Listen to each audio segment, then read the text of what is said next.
जय श्री राम मित्रों। मैं एक टॉपिक में बात करना चाहता हूँ कि माया कैसे प्रभाव डालती है अपने जीवन में और उससे बचने का तरीका क्या है। जैसे अभी कल के पेपर में मैंने पढ़ा, एक सांसद हैं महुआ मोइत्रा और एक पिनाकी मिश्रा करके, वो भी बहुत बड़े लीडर हैं। दोनों ने अभी मतलब 65 वर्ष की आयु में उन्होंने शादी की, जबकि मैंने पढ़ा पूरा कि वो पिनाकी मिश्रा जो हैं उनकी ऑलरेडी शादी एक हो चुकी है और उन्होंने अभी 65 वर्ष की उम्र में आके फिर से महुआ मोइत्रा जो सांसद हैं टीएमसी, उनसे शादी कर ली। तो बताने का यही मतलब था मेरा कि आपकी उम्र मायने नहीं रखती। भोग विलासिता मोह माया ऐसी चीज़ है कि हर एज में आपके ऊपर हावी रहती है। हर एज में, चाहे बच्चा हो, जवान हो, बूढ़ा हो, आप 80 साल के हो जाएंगे तब भी आप में भोग विलासिता की प्रवृत्ति बनी रहेगी, वो कभी ख़त्म होने वाली नहीं। सिर्फ हो सकती है तो वो एक ही चीज़ से ख़त्म हो सकती है कि आप स्वयं में, जब आप भगवान का स्मरण करने लगें, नाम जाप करने लगें। और ये सत्य है, रियलिटी है। 100% मोह माया भोग विलासिता ये सब चीज़ें आपकी छूट जाएंगी। आप सात्विक भाव से सात्विक भोजन करने लगें,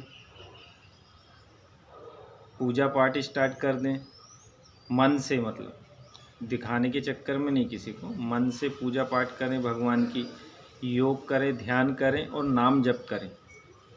तो 100% आप किसी भी एज में हो, आप यदि 18 के भी हैं और ये सब कर रहे हैं तो आपकी उस एज से भी भोग विलासिता आपकी ख़त्म हो जाएगी, जो भोगने की प्रवृत्ति है ना मनुष्य में। आज देखो ना, आप सोचिए कि जब व्यक्ति इतनी धन समृद्धि सब कुछ है उनके पास, इतने बड़े नेता हैं, पर ऐसी कौन सी कमी है, उनको क्या ज़रूरत पड़ गई कि उन्होंने दूसरी शादी की। भोग ही है ना, ये भोग की लालसा। ज्ञान देख के तो किया नहीं होगा कि इनसे शादी करेंगे तो हमको कुछ ज्ञान प्राप्त होगा या हमारा जीवन बदल जाएगा। तो ये भोग की लालसा हर मनुष्य में रहती है, चाहे वो 80 साल का हो जाए, 90 साल का हो जाए या 100 साल का हो जाए। और यही कारण है कि जो संत लोग बोलते हैं ना कि बचपन से ही नाम जप करो, पूजा पाठ करो, मतलब उसका ये रहता है कि आप बचपन से अपनी वृत्ति डालेंगे तो मरते समय आप भगवान का ही नाम याद करेंगे। ये सब भोग विलासिता की चीज़ें आपको याद नहीं आएंगी। और लोग क्या बोलते हैं कि बुढ़ापे में देखेंगे, बचपन में तो बोले खेलो कूदो मौज मस्ती करो, इसलिए बोले बुढ़ापा रहता है भजन के लिए, जबकि ये सब गलत है। आपको भजन बचपन से करना चाहिए ताकि आपकी ये सब वृत्तियाँ हट जाएं, आप में सात्विकता आ जाए, आप में पवित्र विचार आने लगें और ये सब चीज़ें दूर हो जाएंगी। तो इसीलिए दोस्तों, जो युवा पीढ़ी सुन रही है वो कृपया ध्यान दें कि आप में, यदि आप में सद्वृत्ति लाना है, सद्विचार लाना है और मोह माया और भोग विलासिता से ऊपर उठना है, तो सिर्फ आप नाम जप कीजिए, ध्यान कीजिए, योग कीजिए और भगवान की भक्ति कीजिए। इसके अलावा कोई साधन नहीं है कि आपको माया से बाहर कर सके। हर चीज़ की मोह माया सिर्फ धन दौलत की नहीं रहती, भोग की नहीं रहती। माया हर चीज़ से ढकी हुई है मनुष्यों को। हमारे अंदर माया का इतना प्रभाव रहता है कि हम, यदि कोई अच्छा कर रहा है तो भी हमको नहीं दिखता, यदि हम मोह माया से ग्रसित हैं तो। ये इतना बड़ा प्रभाव रहता है माया का। इसीलिए सबसे निवेदन है कि आप 80 के हो जाएंगे तब भी आपकी वृत्ति यही रहेगी। यदि आप अपने में सुधार करना चाहते हैं, कुछ अच्छा करना चाहते हैं, तो अभी समय है कि आप अभी से नाम जप, योग, ध्यान, मेडिटेशन करने लगें। और जब भी योग ध्यान करें तो भगवान की स्मृति बनाए रखें, भगवान को याद करते रहें।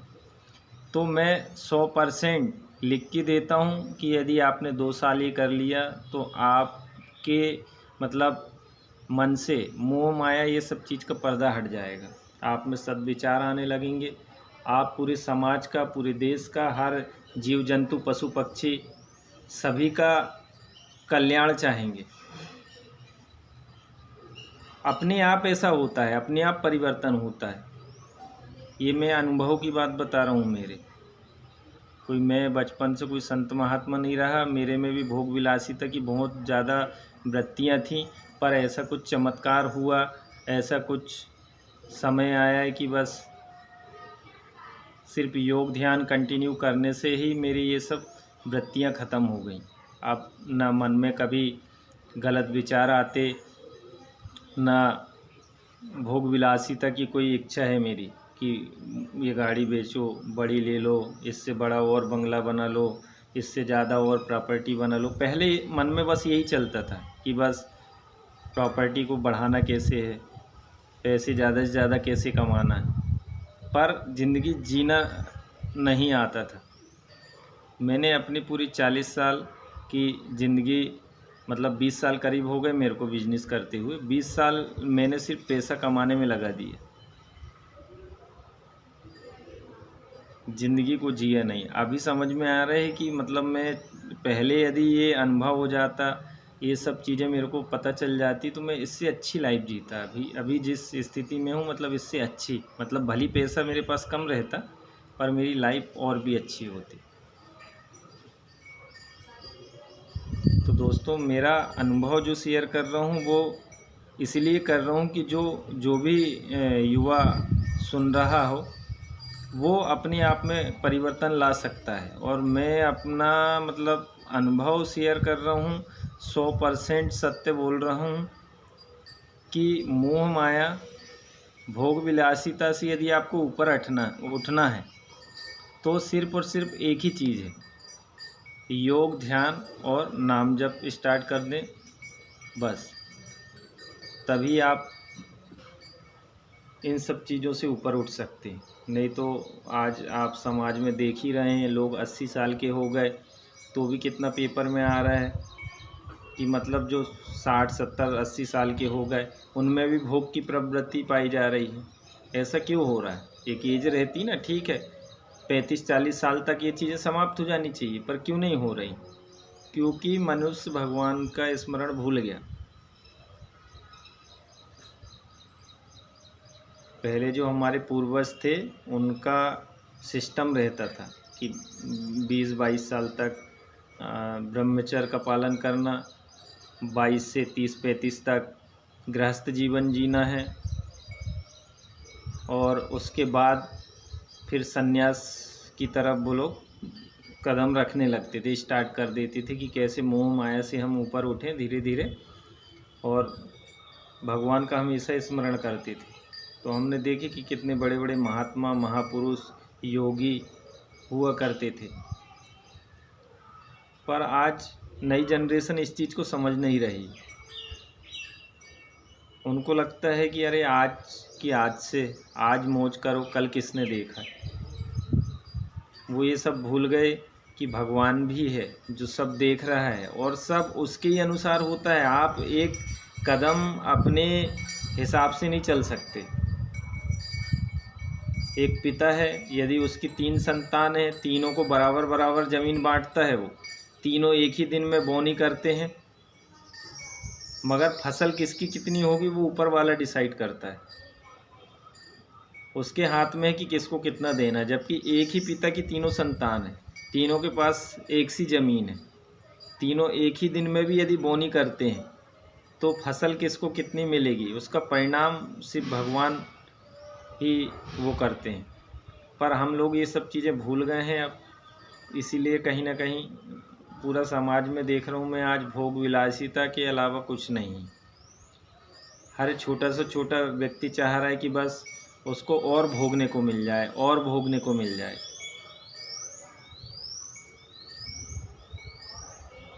ऐसा बहुत कम लोग बचे हैं जिनमें भोग विलासिता की वृत्ति नहीं है।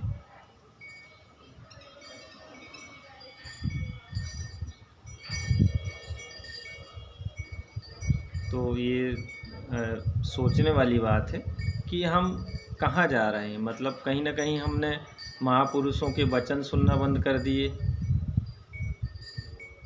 हमारे धर्म ग्रंथों से दूर होते गए। उनमें ये सब चीज़ें बताई गई हैं। मैं खुद 40 साल तक मैंने कभी कोई धर्म ग्रंथ नहीं पढ़ा, सिर्फ सुनता था टीवियों में जो सीरियल वीरियल देख लिए, बस वहीं तक सीमित था।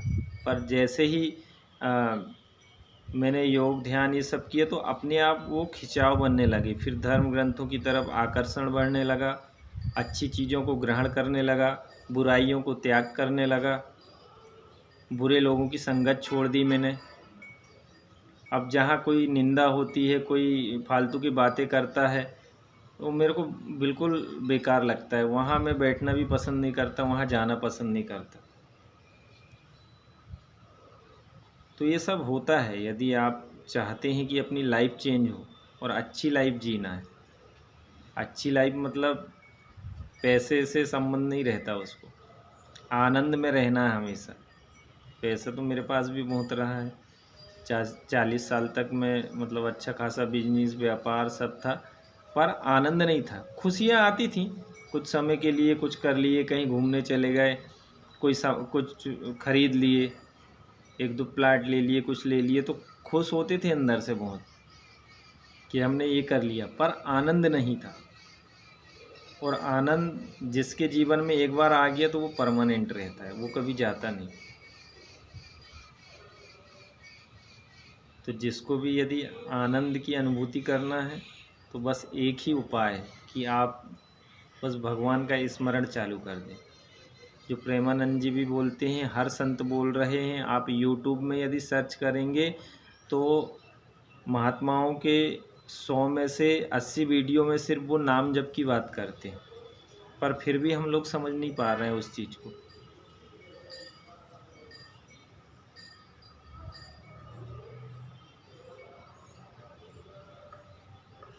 क्योंकि मनुष्य के ऊपर माया का इतना प्रभाव है, भोग विलासिता का इतना प्रभाव है कि वो सब चीज़ें भूलते जा रहा है।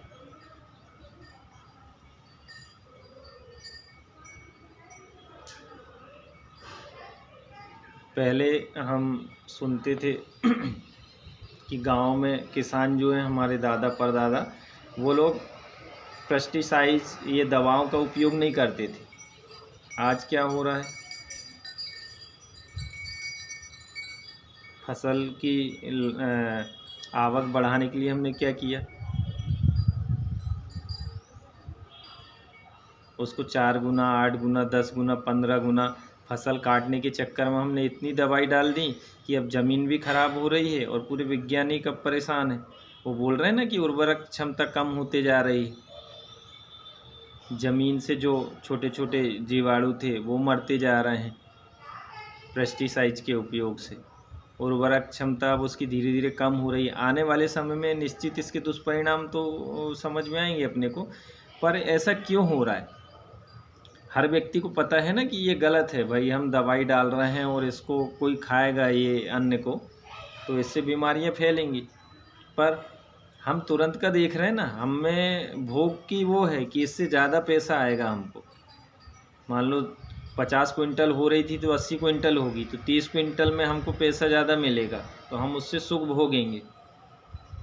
पर ऐसा हो रहा है क्या? वो सुख भोग रहे हैं क्या किसान भी? आज मैं देखता हूँ हर गांव में इतनी बड़ी बड़ी बीमारी पहुँच चुकी है। पता चला पापा दादा पेस्टिसाइड डाल के 50 की जगह में 80-90 क्विंटल गेहूँ तो पैदा कर ले रहे हैं, पर उनका बेटा जब शहर में गया पढ़ने तो वही अनाज खा रहा है पेस्टिसाइड वाला। पता चला कि वो 30-35 का हुआ और उसको बीमारी हो गई, कहीं लीवर फेल, कहीं किडनी की बीमारी, कहीं हार्ट अटैक आ गया। और फिर वो जो एक्स्ट्रा की जो कमाई थी वो चले गई डॉक्टर को 10-20 लाख रुपए। तो आपने क्या भोगा? 50 की जगह में 80 क्विंटल 90 क्विंटल गेहूं पैदा करने के बाद आपने क्या भोगा? सिर्फ मैं किसानों से भी पूछना चाहता हूँ। पहले हम सुनते थे कि सिर्फ जो सेठ साहूकार, जो बड़े बड़े लोग थे जिनके गलत काम थे, ब्याज का काम था, सिर्फ उनको ये सब बड़ी बीमारी होती थी। गांव के लोग पूर्णतः स्वस्थ थे। आज गांव-गांव के लोग इतने परेशान क्यों हैं? क्योंकि उन्होंने अपने पूर्वजों का ज्ञान ग्रहण नहीं किया। पहले मेरे को अच्छे से याद है, पहले मेरे नाना जी बोलते थे, ये सब चीज़ों से इनको पाप समझते थे कि दवाई डालना ज़्यादा तो उससे कीड़े भी मरते हैं, ये वो। मतलब मनुष्य सिर्फ अपने जीवन यापन के लायक ही चाहता था कि इतनी गेहूं हो जाए पर्याप्त है, खा पी के साल भर हम सुखी रहें। उनमें भोग विलासिता की ज़्यादा वो नहीं थी आकांक्षाएं कि 80 क्विंटल 90 क्विंटल 100 क्विंटल ही होना चाहिए कि हम इसको बेच के और फिर गाड़ी ले लेंगे, बड़ा बंगला बना लेंगे। ये भोग विलासिता उनमें नहीं थी, तो उन्होंने 100 साल तक स्वस्थ जीवन जिया। और अब मैं देख रहा हूँ दोस्तों, ऐसी ऐसी विकृति फैलते जा रही है समाज में। अब तो 22 साल 25 साल के युवाओं को कैंसर हो जा रहा है, अटैक आ जा रहा है। बताओ इतनी जल्दी कैसे ये सब हो जा रहा है 20-22 साल में। आप जैसा बोएंगे वैसा काटेंगे ना। आप दवाई इतनी डाल रहे हैं और आपको लगता है हम तो खाते नहीं, हम तो घर के लिए अलग से बोले रहे, हम बेचने के लिए दवाई डाल दिए बाकी खेत में और सोच रहे हैं कि घर में अच्छा खा रहे हैं। पर आपको पता है कि आपका जो नाती है, आपका जो बेटा है जो शहर में पढ़ रहा है, वो कहाँ से खा रहा है लाके? वो वही पेस्टिसाइड वाला खाना खा रहा है ना। तो ये सब सोचने के विषय हैं। हर व्यक्ति छोटी से छोटी बातों को सोचता नहीं है। उनको लगता है कि बस पैसा, भोग, विलासिता इतनी हावी हो गई कि लोग गलत करने को तैयार हैं। आज एक छोटे से अपन सुन रहे हैं, अभी दूध में इतनी मिलावट हो रही है, पूरा केमिकल से दूध बन रहा है और हर घर घर में दूध पहुंच रहा है। तो आदमी मरेंगे नहीं तो क्या होगा? और जो दूध बना रहा है वो भी तो गरीब ही है ना कोई, या जिसने फैक्ट्री लगाई उसको इतनी अकल नहीं कि ये दूध कहीं ना कहीं मेरे घर तक भी पहुंचेगा, या मार्केट में जाएगा तो इसकी मिठाई बनेगी तो वो मिठाई कहीं ना कहीं मेरे बच्चे खाएंगे, या ऐसा कुछ उसके दिमाग में आ ही नहीं रहा है। वो तुरंत का देख रहा है कि ये इतना लीटर दूध बेच के मैं इतना पैसा कमा ले रहा हूँ और इससे सुख भोगूंगा। और वो सुख भोग नहीं रहा है। क्या कर रहा है वो? कौन सा सुख भोग लिया उसने? पता चला कि 5-10 साल में बच्चे का किडनी खराब हो जा रही है, अटैक आ जा रहा है, या बीमार हो गए, उसी में 10-20 लाख रुपए कर दिए। तो उसने जो ऊपर का पैसा कमाया था वो तो गया ना ऊपर ही। उसने क्या भोग भोगा उससे? ये सोचने वाली बातें हैं। सुख किसको बोलते हैं? सुखी जीवन, निरोगी काया, कोई बीमारी ना हो, और बीमारी छोटी मोटी हो भी तो जो आनंद में रहे हमेशा, उसको सुख बोलते हैं। पता चला आप 50 लाख की गाड़ी में घूम रहे हैं और आपको नींद नहीं आती, डरलब के गद्दे में सो रहे हैं, नींद नहीं आ रही, तो इसको सुख बोलते हैं क्या? कभी सोचो तो बैठ के कि हमने क्या किया, पहले क्या समय था, ना बच्चों के ऊपर इतना प्रेशर रहता था, रियल लाइफ जीते थे वो। मतलब हमने खुद, हम स्कूल से आते थे, बैग को फेंकते थे, सरकारी स्कूल में तो पढ़े, बैग फेंकते थे और पूरा 4 बजे से 6-7 बजे तक, जब तक शाम ना हो जाए, इतना दौड़ा भागी, इतने गेम्स खेलते थे, फिजिकल इतनी एक्सरसाइज करते थे। मैं तो, मेरी याददाश्त में अभी तक एक ही बार बस बीमार हुआ हूँ।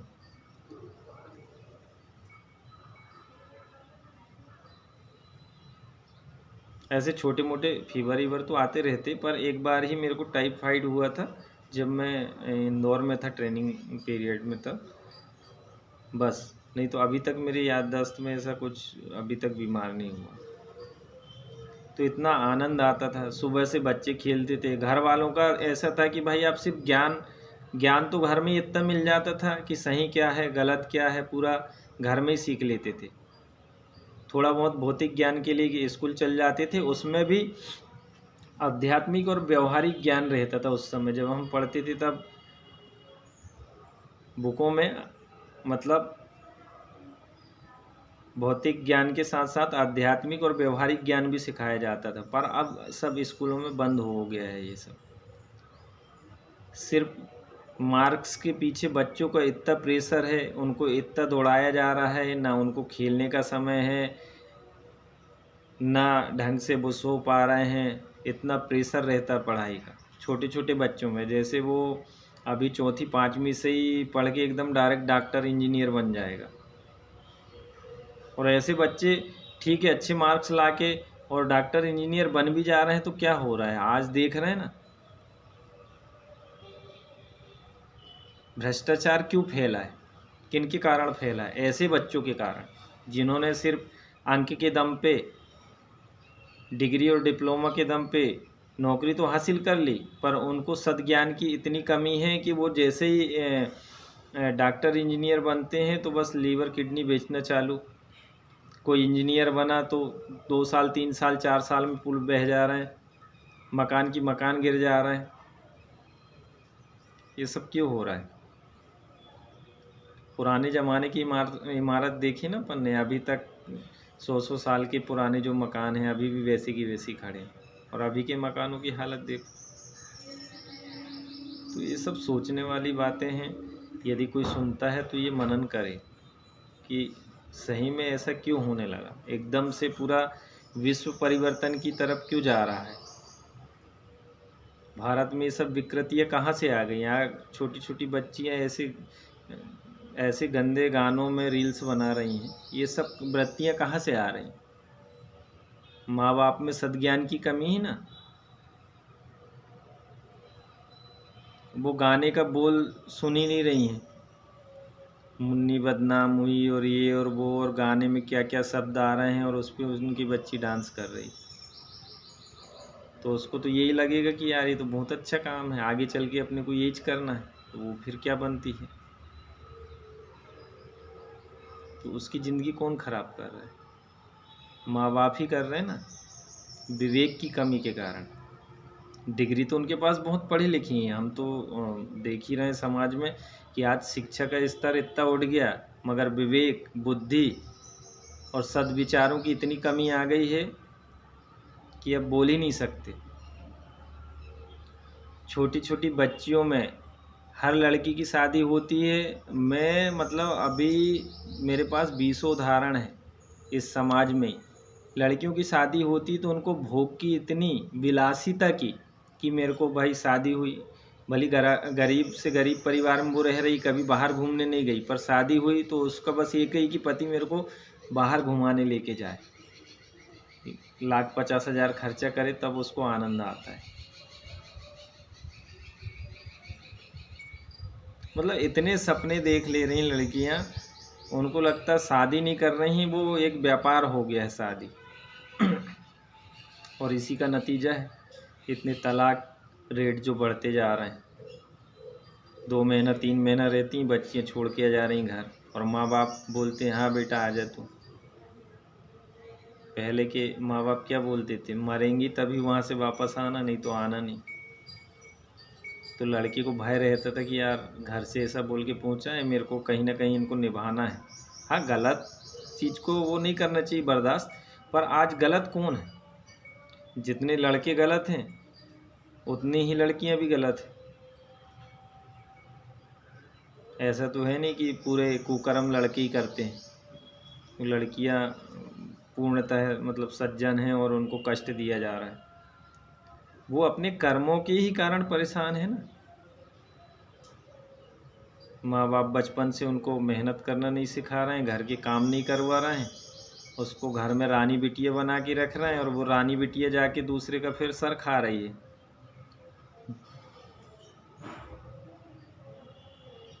और फिर अच्छा देखना, इसमें भी भोगना किसको पड़ता है? ठीक है लड़की ने तो छोड़ के आ गई, पर ज़िंदगी भर तो माँ बाप ही ना, जिन्होंने गलत शिक्षा दी वही परेशान रहते ना। उसको तो ज़िंदगी भर उसी को झेलना है ना। लड़की को ज़िंदगी भर माँ बाप को ही झेलना है। तो इसलिए बोलते हैं ना, जो जैसा कर्म करेगा वैसा ही फल मिलता है। यदि माँ बाप बच्चों को गलत संस्कार दे रहे हैं, गलत शिक्षा दे रहे हैं, उनको भोग विलासिता की तरफ बढ़ावा दे रहे हैं, अपने सामने से देख के छोटे कपड़े पहनाना सिखा रहे हैं और उसको डांस करना सिखा रहे हैं गंदे गंदे गानों में, करो, पहले भी लोग करते थे। मीराबाई भजन गाती थी, पागल थी श्री कृष्ण के प्यार में। पहले भी भाई, पहले भी लव मैरिज होती थी। आज तो इतनी मूर्खता चल रही है कि बता नहीं सकता मैं। पहले भी लव मैरिज होती थी और बिना बच्चियों के मतलब बिना बच्चियों से पूछे शादी नहीं की जाती थी। आप पूरे धर्म ग्रंथ पढ़ लो, कहीं भी ऐसा कोई मैटर आप मेरे को बताओ कि किसी लड़की की ज़बरदस्ती शादी करवाई गई हो अपने सनातन में। जब तक बच्ची की मर्जी नहीं रहती थी, माँ बाप शादी नहीं करते थे। स्वयंवर क्या है ये कि स्वयं वरो, स्वयं वरण करो अपने वर का। और आज बोलते हैं कि लव मैरिज गलत है। पर क्यों बोलते हैं? क्योंकि आज विवेक की इतनी कमी आ गई ना। यदि किसी लड़की को बोलेंगे कि तू अपनी पसंद की शादी कर ले, तो वो सबसे निम्न स्तर का टपोरी लड़के को जाके पसंद करेगी, क्योंकि उसका विवेक ही इतना है। उसको ज्ञान है ही नहीं कि सही क्या है, गलत क्या है, अच्छे लड़कों की पहचान नहीं है उसको। वो बिल्कुल निम्न स्तर का जो टपोरी है, जिसके पास गाड़ी से दिन भर घूमे, उसको भी घुमाए, उसको लगता है ये इसकी लाइफ सबसे अच्छी है। उसको मूर्ख को पता नहीं है कि शादी के बाद ये सब ये ठिलिया ढकेलेगा बाद में।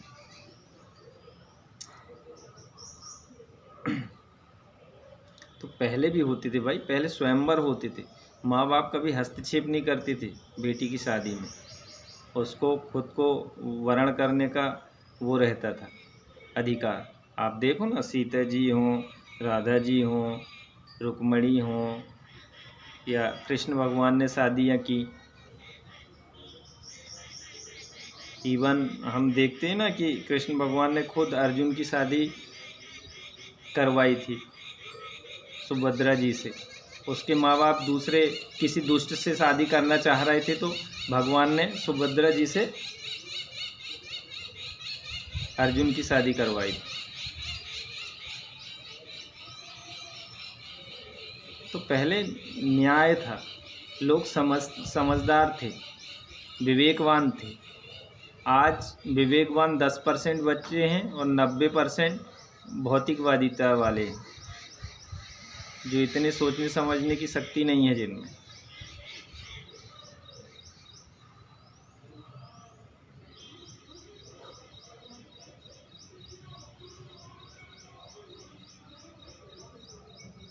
तो मेरा वही है कि भाई ये सब चीज़ें समझने की बात है ना। अपन पहले खुद सुधरें, अपनी परिवार को धीरे धीरे सुधारें, फिर मोहल्ले को धीरे धीरे सुधारें, फिर समाज की तरफ बढ़ें कि समाज में जो कुरीतियाँ फैल रही हैं उनको कोशिश करें कि ख़त्म करें। फिर समाज सुधरेगा तो प्रदेश सुधरेगा, प्रदेश सुधरेगा तो देश सुधरेगा। कोई ऐसे कोई महात्मा तो आने वाले नहीं है ऊपर से कि वो आके बस सब कर देंगे। और भगवान आएंगे तो वो लास्ट में, जब सबका विनाश हो चुका होगा, जब पाप इतना बढ़ जाएगा कि लोग त्राहिमाम होने लगेगा। भगवान हर छोटी छोटी चीज़ का हल बताने थोड़ी आएंगे आपके पास। उन्होंने तो सब दे के चले गए। धर्म ग्रंथों में सब भरा पड़ा है ये सब, कि ज़िंदगी कैसे जीना चाहिए।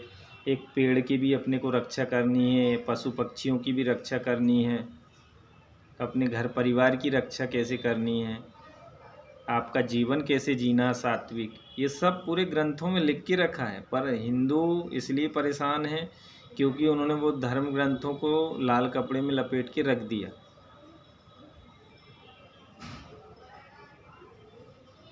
ना उसको पढ़ रहे हैं, ना उसको समझ रहे हैं।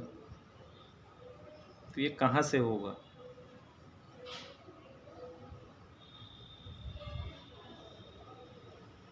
कैसे सुधार होगा समाज में?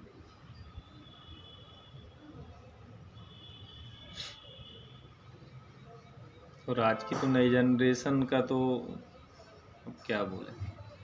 उनको तो लगता भगवान है ही नहीं। बस जितनी मौज मस्ती और जितनी अय्यासी और जितने कुकर्म करना है सब कर डालो। आज जिसको भी थोड़ा सा अपन सद्ज्ञान की चर्चा करें या सद्विचारों का कुछ उनसे बोल दें तो उनको मिर्ची लगने लगती।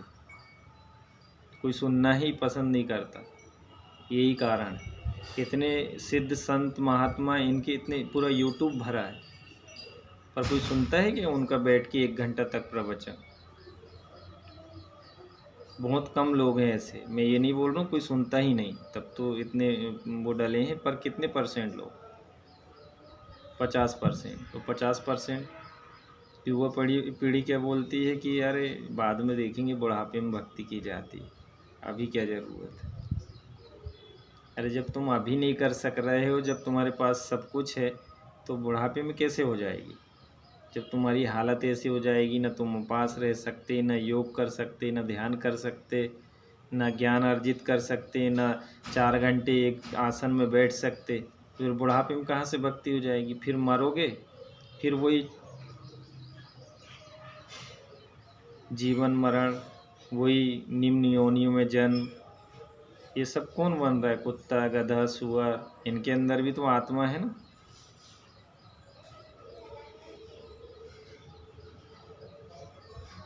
तो ये सब सोचने वाली बातें हैं दोस्तों, कि आज मनुष्य ने अपना विवेक खो दिया है। ये सब चीज़ें बैठ के सोचता नहीं है कि सही क्या है, गलत क्या है, पुण्य क्या है, पाप क्या है। और हमने अपने बच्चों को ये सब चीज़ें सिखाना बंद कर दी कि बेटा ऐसा मत करना, ये पाप है, बेटा ये मत करना, ये पाप है।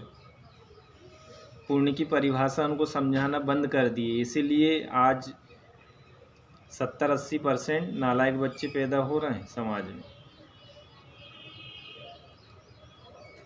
पहले हमारे पूर्वज, हमारे नाना जी इतना समझाते थे, हर छोटी छोटी चीज़ों में कोई गलती की तो वो बोलते थे ये बेटा पाप है, ऐसा नहीं करना चाहिए। भली उनको इतना मतलब उनके पास डिग्रियां नहीं थी, पर उनको पाप पुण्य सही गलत ये सब चीज़ें पता थी कि इसको करने से क्या होगा, किसको करने से क्या होगा। पर हम लोगों ने सब ये सब भूल गए। आज भोग विलासिता इतनी हावी है कि मनुष्य सिर्फ पैसा देख रहा है, बस सिर्फ पैसा।